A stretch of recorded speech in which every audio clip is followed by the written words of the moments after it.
Good morning guys, welcome to your channel together we can. आज हम इस video से जानेंगे कि हमको क्या-क्या डॉक्यूमेंट की आवश्यकता पड़ेगी जब हम डॉक्यूमेंट वेरिफिकेशन के लिए जाएंगे एसएससी सीएचएसएल 2015 के लिए। अभी फिलहाल इसके रिजल्ट बाकी हैं, लेकिन जैसा आ रहा है सोशल मीडिया में कि 12 टू 15 अप्रैल आने की उम्मीद है रिजल्ट की, तो उसके बाद आपका जो नेक्स्ट स्टेप होगा वो आपको बुलाया जाएगा डॉक्यूमेंट वेरिफिकेशन के लिए। तो उसके लिए ये ज़रूरी है कि अभी से हम वो सब डॉक्यूमेंट वगैरह जो भी बनने हैं वो बनवा के रखें, क्योंकि ये एक स्टेप अगर कुछ गलत हुआ तो हमारी सारी मेहनत टायर 1 डिस्क्रिप्टिव और जो हमने टाइपिंग स्किल दी है, वो सब कुछ वेस्ट चली जाएगी। तो इसके लिए आइए देख लेते हैं कि 2014 में जो डॉक्यूमेंट वेरिफिकेशन हुआ था, वो कैसे हुआ था और क्या-क्या प्रोसीजर होता है। तो चलिए मैं आपको बताता हूँ। देखिए, आपके स्क्रीन में जो ये डॉक्यूमेंट आ रहा है, फ़र्स्ट ऑफ़ ऑल मैं आपको बता दूँ, जब आप जिस डेट में बुलाए जाएँगे, तो वहाँ पे सबसे पहले आपको बायोमेट्रिफ़िकेशन होगा, जिसमें आपका थंब इम्प्रेशन लिया जाएगा और आपका फ़ोटो जो है वो कैमरा से कैप्चर की जाएगी, ठीक है? इसके बाद आपका वो नंबर अनाउंस करेंगे, रोल नंबर या आपका नेम, फिर आपको 2 शीट की एक वो मिलेगी, डॉक्यूमेंट मिलेगा, जिसे आपको फ़िल करना होगा। वही डॉक्यूमेंट मैं आपको यहाँ पे दिखा रहा हूँ, ये उसकी ही कॉपी है। तो जैसे इस कैंडिडेट ने 2014 में डॉक्यूमेंट वेरिफिकेशन के लिए वो गया था, तो वहाँ पे देखिए क्या-क्या भरना पड़ा उसे। पहले तो कैंडिडेट का रोल नंबर, ठीक? फिर name, father's name, date of birth, ठीक है? ये जो आपका डेट ऑफ बर्थ है, वो ज़रूर मैच करनी चाहिए आपकी 10th की मार्कशीट से, वो उससे ही वेरीफ़ाई करते हैं, ठीक है? फिर आपका जेंडर, फिर जो आपकी कैटेगरी है वो आप मेंशन करेंगे। एक्स सर्विसमैन है तो वहाँ पे उसकी कैटेगरी, फिज़िकली हैंडिकैप्ड हैं आप तो वो। एज रिलैक्सेशन कोड, मान लीजिए कोई ओबीसी है या एससी है या एसटी कैटेगरी का है, तो जो भी आपने और आपकी एज निकल गई है, तो फिर अगर आपने एज रिलैक्सेशन अप्लाई किया था तो उसका कोड आपको डालना होगा वहाँ पे। फिर देखिए यहाँ पे आपका दिया है post preference for the post of LDC, यहाँ पे आप जो उनको प्रेफ़रेंस बताएँगे, वो यहाँ पे टाइप होके आ जाएगा। एक वहाँ पे बंदा रहेगा जो वो चीज़ें टाइप करता रहेगा और आपसे पूछता रहेगा कि आप क्या-क्या प्रेफ़रेंस देना चाह रहे हैं। तो इसके लिए मैं कहूँगा कि आप पहले से तैयार रहिए और एक पेपर में आप वो सब चीज़ें लिख के ले जाइए कि कैसे-कैसे मुझे वहाँ पे प्रेफ़रेंस देना है। जो भी है एक्स, एल, वाई, ज़ेड या जो भी है, जो भी आपका प्रेफ़रेंस है, आप उसे तैयार रखिए, वो वहाँ पे टाइप करता जाएगा। ठीक है? फिर आपका post preference for the post of data entry operator के लिए आपका क्या प्रेफ़रेंस है, वो आपको बताना होगा, मेंशन करना होगा, ठीक है? और ये आपके लिए नहीं है, एक्चुअली कुछ रिमार्क्स वगैरह हैं, अगर आपको डिस्क्वालीफ़ाई करना होगा, वैसा होता नहीं है, उसको आप बिल्कुल छोड़ दीजिए, निश्चिंत रहिए उस चीज़ के लिए। फिर इसी का सेकंड पार्ट है, जो मतलब ये एक पूरा पेज है, जो मैंने हाफ़-हाफ़ करके आपको अच्छे से दिखाने की कोशिश की है। उसके नीचे ही आपके यहाँ पे जो है, फ़ोटो स्टिक होगी और यहाँ पे आपका थंब इम्प्रेशन यहाँ पे लगाया जाएगा, फिर आपके सिग्नेचर होंगे। और जो ये वाला दिखा रहा है, ये जो एप्लीकेशन भरते समय आपने जो फ़ोटो लगाई थी और जो सिग्नेचर किया था, वो यहाँ पे मिलान किया जाता है सिग्नेचर का। और यहाँ पे वो फ़ोटो आती है जब हम जैसे कि मैंने बताया कि बायोमेट्रिक आपका होगा, उस समय जो आपकी फ़ोटो कैप्चर की जाएगी, वो यहाँ पे दिखाई जाएगी।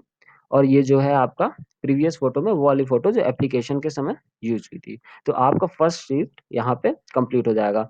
इसके बाद ये देखिए सेंटेंस नीचे लिखा रहता है ऐसे, the above data is checked by undersigned and found correct. The preference of post department as mentioned above has been filed online and exercised by me carefully. The same may be treated as final. जो भी authority आपका वहाँ पे रहेगा, जो ये document verify करता रहेगा, उसके लिए अंडरटेकिंग है। यहाँ पे उस दिन की डेट डाली जाएगी और उसके नीचे ही वो सिग्नेचर करेगा। इसके बाद जो आपको सेकंड अटैच डॉक्यूमेंट उसी में मिलता है, वो होता है ये देखिए, नेम ऑफ एग्ज़ामिनेशन ये मेंशन हुआ रहेगा वहाँ पे, सीएचएसएल एग्ज़ामिनेशन 2000, अब 14 यहाँ पे मेंशन है, वो आपका 2015 हो जाएगा। एसेंशियल एजुकेशन क्वालिफ़िकेशन मतलब आपका जैसे 10+2 है, तो आपकी 12th मार्कशीट आपके पास है, तो यहाँ पे मेंशन हो जाएगा। फिर इसके बाद यहाँ पे फिर से कैंडिडेट पार्टिकुलर जो भी रोल नंबर है, नेम ऑफ कैंडिडेट है, कैटेगरी, जेंडर, ये सब आपका यहाँ पे आएगा, ठीक? फिर इसके बाद वेदर अप्रूव्ड बाय टीसी, जैसे कुछ हमारे डिस्टेंस कोर्स होते हैं, तो वो मान्य है कि नहीं, क्योंकि उनमें भी बहुत सा होता है कि डिस्टेंस लर्निंग कहाँ की मान्य है, कहाँ की नहीं मान्य है, मतलब। तो अगर वो है वेदर अप्रूव है तो वहाँ पे आपका यहाँ मेंशन होगा, वरना कोई बात नहीं, कोई खतरे की बात नहीं अगर आपने यूनिवर्सिटी से कर रखा है, मतलब कॉलेज से कर रखा है तो।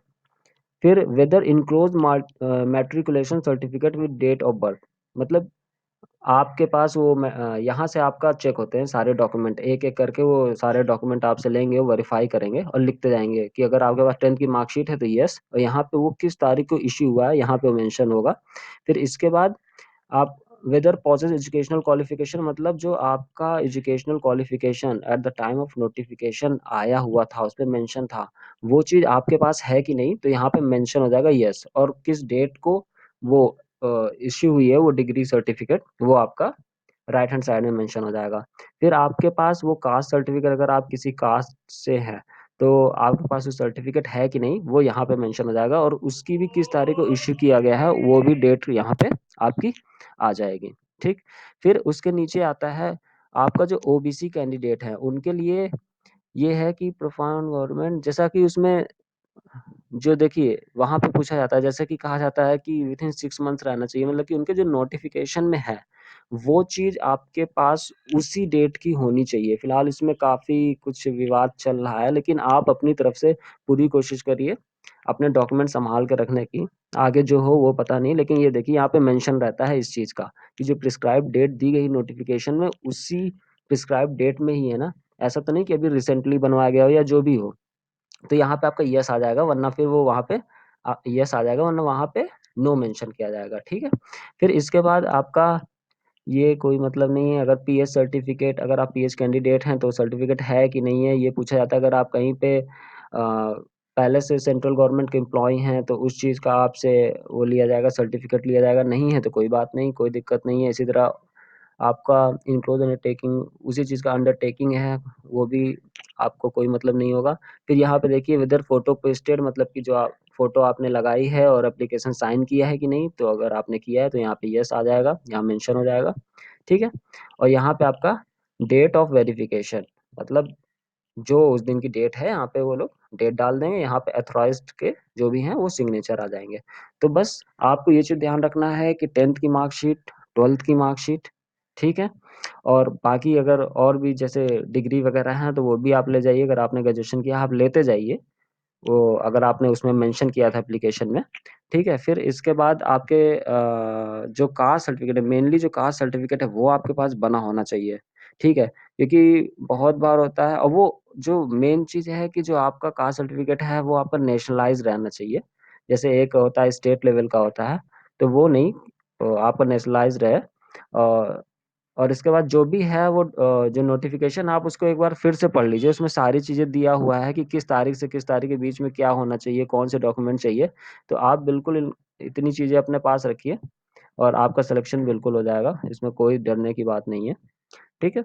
और डोमिसाइल सर्टिफिकेट वगैरह भी रखे रहिएगा, क्योंकि वो वहाँ पे में भी देख सकते हैं। तो आप अपनी तरफ से कोई भी कसर मत छोड़िए, क्योंकि फिर वहाँ पे क्या होता है कि इस बार तो वैसे ही कैंडिडेट ज़्यादा हैं, तो वो टेंशन में फिर वो बिल्कुल वो रिलैक्सेशन नहीं देते हैं कैंडिडेट को। 1-2% चांस ही होते हैं कि हाँ वो अगली डेट के लिए कह सकते हैं, लेकिन बहुत ही मुश्किल होता है। तो आप अपनी तरफ से हर चीज़ रेडी रखिएगा।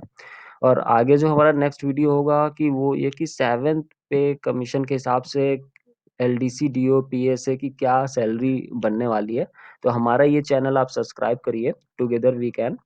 और जो भी हम वीडियो अपडेट करेंगे वो आपको मालूम पड़ जाएगी। बस इसके लिए करना है कि सब्सक्राइब के साथ-साथ आपके राइट हैंड साइड में ये बेल का आइकन दिया होगा, उसको आप क्लिक करिए और जो भी अपडेट होंगे वो आप तक पहुँच जाएँगे। और इससे रिलेटेड आपके कोई भी क्वेश्चन है तो हमें आप इनबॉक्स करिए, हम उसका रिप्लाई आपको एज़ सून एज़ पॉसिबल देंगे। Okay, thank you, take care.